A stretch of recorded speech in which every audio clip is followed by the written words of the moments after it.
하나님께서 이스라엘을 이집트에서 구원해 내시고 그들을 가나안 땅으로 들어가게 하셨습니다. 그리고 가나안 땅이라는 포도원을 주시고 그거를 잘 가꾸라고 말씀을 하셨어요. 그리고 그 농사의 결실을 보려고 하나님의 종들을, 대언자들을 계속해서 보내셨습니다. 보냈는데 이스라엘은 5절에 보면 그 종들을 때리고 죽였어요. 근데 6절에 보면 하나님께는 아직 한 아들, 곧 그가 극진히 살아가는 한 아들이 있어요. 내가 이 아들을 보내겠다. 이들이 이 아들은 정말 공경하리라 하고 이 아들을 보내는데 7절에 보면 그 농부들이 자기들끼리 이르되 이 사람은 상속자니 우리가 그를 죽이자. 그리고 상속재산이 우리께 되게 하자. 그리고 잡아 죽인다라고 말씀하시면서 바로 그 하나님이 극진히 살아가는 이스라엘이 죽이는 그 메시아, 그 그리스도가 예수님이라고 이 비유를 통해서 말씀을 해주고 계십니다. 그러시면서 10절에 그 이스라엘이 버린 그 버린 돌이 하나님께서는 모퉁이에 머리돌을 삼으셔서 구약의 율법을 제거하시고 이제 신약을 새롭게 시작하시는 그런 분이 되셨다고 말씀을 해주고 계십니다. 12장 36절에 보면 다윗이 성령님을 힘입어서 말씀하시기를 주께서 내 주께 말씀하시기를 이스라엘 사람들은 예수님이 단순히 다윗의 자손으로만 아는데 그 다윗의 자손이 그냥 다윗의 자손이 아니라 하나님이 내 주라고 부른 주님이라시라는 것을 이 말씀을 통해서 또 알려주고 계십니다.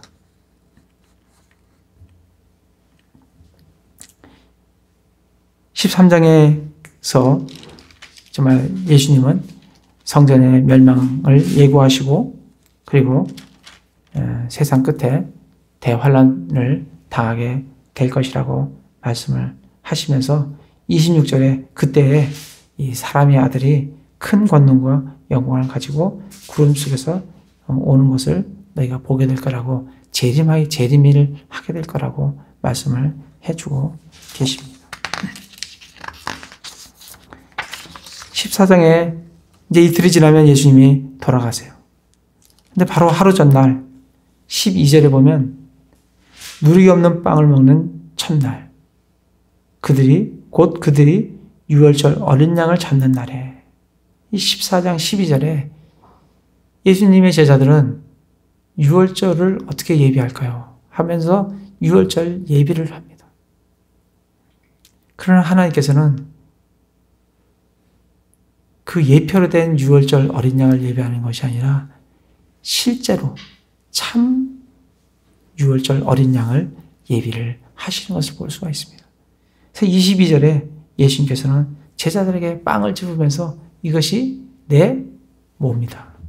잔을 집으면서 이것이 내 피다라고 하시면서 실제로 내가 유월절 어린 양이라고 예표로 된 유월절 어린 양이 아니라 실제의 유월절 어린 양이라고 말씀을 해주시면서 이것을 먹고 이것을 마시는 자는 영원한 생명이 있다라고 말씀을 해주시면서 이거를 기억하라고 이거를 기억해서 행하라고 말씀을 해주셨습니다. 15장에 가면 예수님이 이제 잡혀서 아침에 수제사장들 앞에 서게 되고 그리고 23절에 가면 3시에 예수님은 십자가에 달리십니다. 그리고 34절에 가면 9시에 예수님께서는 돌아가세요. 돌아가시면서 십자가상에서 외치시기를 엘리 엘리 라마 사박다니라고 외치셨습니다. 이것은 나의 하나님 나의 하나님이 어찌하여 나를 버리셨나이까. 이런 의미예요. 이 순간은 하나님께서 예수님과 하나님의 관계인 아버지와 아들의 관계가 아니라 하나님과 죄인의 관계, 심판자와 죄인의 관계로서 철저히 하나님께서 예수님을 버리시는 것을 볼 수가 있습니다. 그렇기 때문에 예수님이 이렇게 외치시는 거예요. 어찌하여 나를 버리셨나이까. 이 순간에는 예수님은 죄가 하나도 없으신 예수님을 죄가 되게 하셨어요. 죄덩어리가 되게 하셨어요. 그리고 우리를 위해서 저주가 되게 하셨습니다. 그래서 우리의 죄가 온전하게 사해질 수가 있게 해주셨습니다. 이 순간이 온 인류의 모든 죄를 예수님께 전가시키는 그 순간입니다. 그랬을 때 예수님은 나의 하나님이여 어찌하여 나를 버리셨나이까 라고 울부짖고 계시는 것을 볼 수가 있습니다. 그러시면서 예수님은 요한복음 19장 30절에 보면 다 이루셨다라고 하시면서 돌아가셨습니다. It is finished 하면서 다 이루셨다. 율법의 요구를 다 이루셨고 율법의 끝마침이 되셨어요. 그리고 이제 첫째 것 율법을 제거하시고 둘째 것 세상 속 언약을 세우셨습니다. 휘장은 위에서부터 아래로 두 조각이 나버렸고 성소와 지성소는 이제는 믿는 사람은 예수 그리스도로 말미암아 누구든지 자유롭게 하나님의 왕자의 은혜의 왕자 앞에 나아갈 수 있도록 우리에게 은혜를 허락해 주신 분이 바로 예수 그리스도십니다. 16장에 9절에 가면 예수님은 주의 첫날에 일찍 일어나셨습니다. 이 주의 첫날은 셋째 날이에요. 정확히 예언하신 대로 셋째 날 정확하게 예수님은 셋째 날에 일어나셨습니다. 그리고 처음으로 막달라 마리아에게 보이시고 무덤을 찾아온 여인들에게 보이시고 그리고 제자들에게 엠마오로 가는 제자에게 또 11제자들에게 그리고 500의 형제에게 야고보에게 사도 바울에게 보여주시면서 정말 자신이 하나님의 아들이심을 부활했음을 정확히 나타내 보여주셨습니다. 이 예수님의 이 부활은 로마서 1장 4절을 보면 거룩함의 영으로는 죽은 자들로부터 부활하심으로써 하나님의 아들로 권능 있게 밝히 드러나셨느니라. 예수님의 부활이 왜 중요하냐면 이 예수님의 부활을 통해서 예수님은 하나님의 아들이라는 것을 권능 있게 밝히 드러내 보인 사건이기 때문에 이 사건이 이 부활이 우리에게는 너무나도 중요한 겁니다. 이 부활이 있기 때문에 이 부활로 우리는 예수님이 바로 구약에 예언된 그 그리스도라는 것을 우리가 확증할 수 있고 확인할 수 있고 그걸 통해서 우리가 믿을 수가 있고 확신할 수가 있습니다. 그런 사람만이 하나님에서 태어날 수 있고 그런 사람만이 새 생명을 가질 수 있다라는 말씀이 오늘 요한복음 20장 30절 31절 말씀입니다. 오늘 말씀으로 다시 돌아가 보겠습니다. 요한복음 20장 30절 31절 말씀을 보시겠습니다.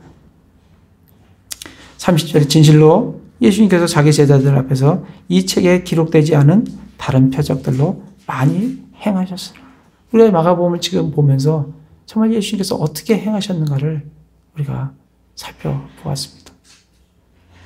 31절에 이것을